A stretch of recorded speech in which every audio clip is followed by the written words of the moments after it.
નમસ્કાર દર્શક મિત્રો, આપ નિહાળી રહ્યા છો સાઈ ગ્રુપ મીડિયા હાઉસ દ્વારા સંચાલિત નવસારી લાઈવ અને ઝટપટ ન્યૂઝ। એક ઘટના એવી ઘટી કે ગંગાજળ દ્વારા એ જગ્યા ધોવામાં આવી, સાફ કરવામાં આવી। શ્રાવણ મહિનો ચાલે છે અને શ્રાવણ મહિનામાં ગંગાજળથી કોઈ જગ્યા ધોવી એ તો સારી વાત કહેવાય, પવિત્ર કરવી સારી વાત કહેવાય, પણ શા માટે એ માનસાહિકતા કદાચ કહી શકાય કે એ હવે એ લોહીની અંદર આવી ગયું હોય કે જેથી કરી અને વારંવાર આવા કૃત્યો કરવામાં આવે છે।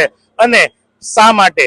જી હા, એક સત્યાગ્રહની અથવા તો એક જગ્યા કે જ્યાં કોઈક પ્રોટેસ્ટ કરવામાં આવતું હોય અથવા તો કોઈ વિઝિટ કરી હોય, આ બહુ જૂની વાત નથી, વાત છે નવી। હલ્દવાની ખાતે એક શિબિર હતું અને એ શિબિરની અંદર જ્યારે મલ્લિકાર્જુન ખડગે કે જેઓ વિપક્ષના નેતા છે અને કહી શકાય કે ભાઈ જ્યારે કોંગ્રેસની અંદર જ્યારે એક રાષ્ટ્રીય કદના નેતાનું આ રીતે અપમાન થતું હોય તો દેખીતી વસ્તુ છે કે નવસારી કોંગ્રેસ કઈ રીતે એ સહન કરી શકે, માટે જિલ્લા પ્રમુખ પણ આજે આ મૌન રેલીની અંદર જોડાયા છે। એક મૌન રેલીનું આયોજન કરવામાં આવ્યું છે જે સ્વર્ગસ્થ ઇન્દિરા ગાંધીની પ્રતિમાથી લઈ અને બાબા સાહેબ આંબેડકરજીની પ્રતિમા સુધી એક મૌન રેલી અને મૌન વિરોધ બરાબર જવાબ આપવા માટે આજે નિશ્ચય કરીને આવેલા કોંગ્રેસીઓ મૌન વિરોધ પ્રદર્શન કરી રહ્યા છે। ત્યારે શૈલેષભાઈની સાથે વાતો કરીશું। શૈલેષભાઈ, ગંગાજળ છાંટવું, જગ્યા પવિત્ર કરવી, એટલે કઈ રીતે એ જગ્યા અપવિત્ર થઈ એ મને કઈ સમજાતું નથી। અમારા રાષ્ટ્રીય અધ્યક્ષ શ્રી મલ્લિકાર્જુન ખડગેજી હલ્દવા ખાતે એક કાર્યક્રમમાં હાજર રહ્યા હતા। એમના ગયા બાદ ભારતીય જનતા પાર્ટીના કાર્યકરોએ એ જગ્યાને શુદ્ધિકરણ કરવાના હેતુથી ત્યાં પૂજા અર્ચનાનો કાર્યક્રમ રાખ્યો, પરંતુ અમારા જે રાષ્ટ્રીય અધ્યક્ષ છે એ દલિત સમાજને બિલોંગ્સ કરે છે અને એસસી એસટી ઓબીસી સમાજ જે છે એને ભારતીય જનતા પાર્ટી કઈ નજરથી જુએ છે તે એમણે આ કાર્યક્રમથી સાબિત કરી આપ્યું છે। અને એમની જે માનસિકતા છે એક એમ કહી શકાય કે વિકૃત થઈ ગયેલી માનસિકતા। અત્યારે રામ મંદિરમાં ચંદા ચોરીનો મામલો જગજાહેર છે, 200 કરોડ રૂપિયા તો ઓન પેપર બતાવવામાં આવ્યા છે, પણ એનાથી પણ મોટું કૌભાંડ છુપાવવામાં આવી રહ્યું છે। જ્યારે હિન્દુ ધર્મના નામે વોટ માંગતી આ ભારતીય જનતા પાર્ટીએ રામને પણ છોડ્યા નથી અને રામ મંદિરમાં પણ જ્યારે ચંદા ચોરી કરી છે, ખરેખર એમની માનસિકતાને શુદ્ધ કરવાની જરૂર છે, એમની વિચારધારાને શુદ્ધ કરવાની જરૂર છે।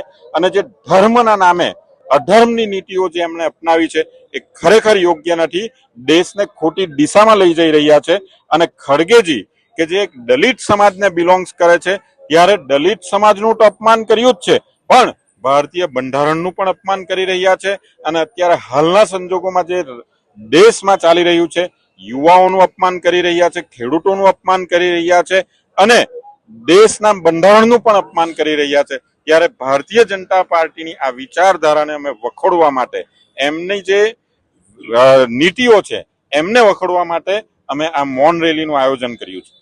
નવસારીમાં રાહત દરે ઉત્તમ સારવાર મેળવવાનું સ્થળ એટલે Kejal life in multi speciality hospital, જ્યાં સામાન્ય ઓપીડી ઉપરાંત સર્જિકલ, બાળરોગ, સ્ત્રી રોગ, ઓર્થોપેડિક જેવા વિવિધ વિભાગોના નિષ્ણાંત તબીબો, અત્યાધુનિક સુવિધાઓ સાથેનું આઈસીયુ તેમજ મા કાર્ડ અને આયુષ્માન કાર્ડ હેઠળ સારવાર ઉપલબ્ધ છે।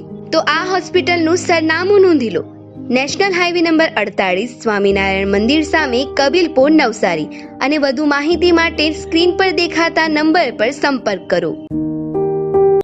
બંધારણને અપમાનિત કર્યું છે અને બંધારણની વાત આવે એટલે દેખીતી વસ્તુ છે કે બંધારણના જાણકાર અને કહી શકાય કે વર્ષો સુધી ન્યાયાલયની સાથે જોડાયેલા લોકો પણ છે।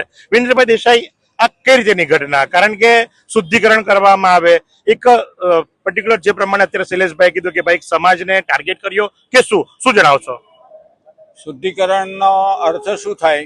પહેલો સવાલ તો એ ઊભો થાય કે માણસ અશુદ્ધ છે એવું માનીને એનું શુદ્ધિકરણ કરવામાં આવે, એટલે એનો અર્થ કે ખડગેજી એ અશુદ્ધ વ્યક્તિ છે।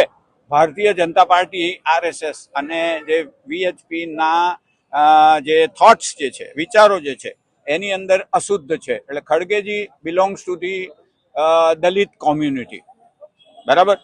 હવે દલિત કોમ્યુનિટી નો કોંગ્રેસનો તો પ્રેસિડેન્ટ છે, એ લોકો તો હવે કેદાડે બનાવ હોય, આરએસએસમાં બી કોઈ બ્રાહ્મણ સિવાય કોઈ બીજું થતું નથી, એની આખી મેન્ટાલિટી જે છે।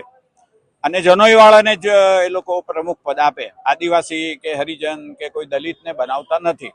એટલે એની માનસિકતા જે છે એનું નેકેડ પ્રદર્શન જેને કહેવાય, હલ્દવાનીમાં ખડગેજી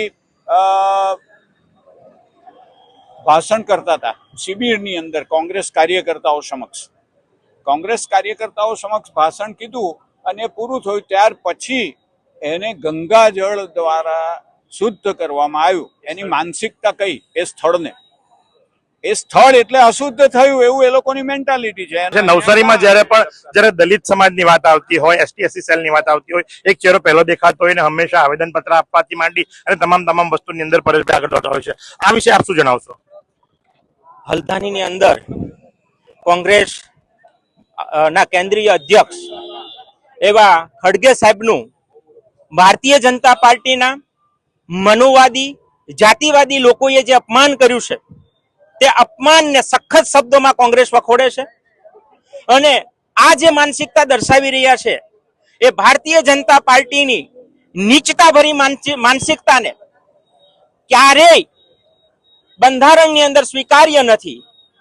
ભારતીય જનતા પાર્ટીએ માત્ર દલિત સમાજનું કે ખડગે સાહેબનું અપમાન નહીં, ભારત દેશના સંવિધાનનું, ડોક્ટર બાબા સાહેબનું અપમાન કર્યું છે. એટલે ભારતીય જનતા પાર્ટી જાહેર મંચ ઉપર ખુલ્લી માફી માંગે. જે કાર્યકર્તાઓ શુદ્ધિકરણમાં જોડાયા હજુ પણ આ માનસિકતા ગઈ નથી. આજે આઝાદીના 80 વર્ષ થઈ ગયા, 21મી સદીની અંદર ભારત આવી ગયું, આખું વિશ્વ આવી ગયું, તેમ છતાં પણ ભારતીય જનતા પાર્ટીની માનસિકતા શુદ્ધિકરણ તરફ છે.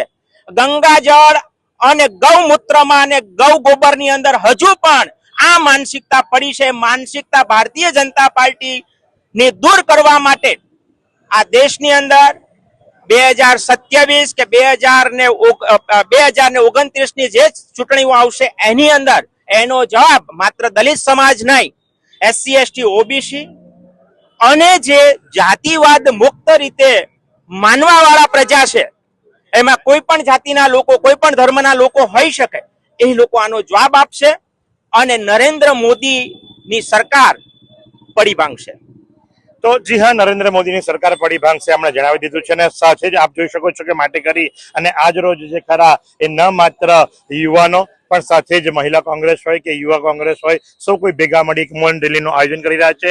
આ રેલી જે ખરી એ આજ રોજ એટલે કે 19મી તારીખે ઇન્દિરા ગાંધીજીના જે પ્રતિમા છે ત્યાંથી નીકળી અને બાબા સાહેબ આંબેડકર જેની પ્રતિમા છે ત્યાં સુધી પહોંચશે અને મૌન વિચારધારાની સાથે, જી હા, કારણ કે એમણે તો એમનું શુદ્ધિકરણ કરીને પૂર્ણ કરી દીધું, પણ આ કોંગ્રેસીઓ જે ખરા એ મૌન રેલીનું આયોજન કરી રહ્યા છે. તો આજ પ્રમાણે પટેપટની અપડેટ માટે આપ નિહાળતા રહો નવસારી લાઈવ અને ઝટપટ ન્યૂઝ. કેમેરા પર્સન સહેલાજ પુતી સાથે ઉમેશ ભટ્ટ.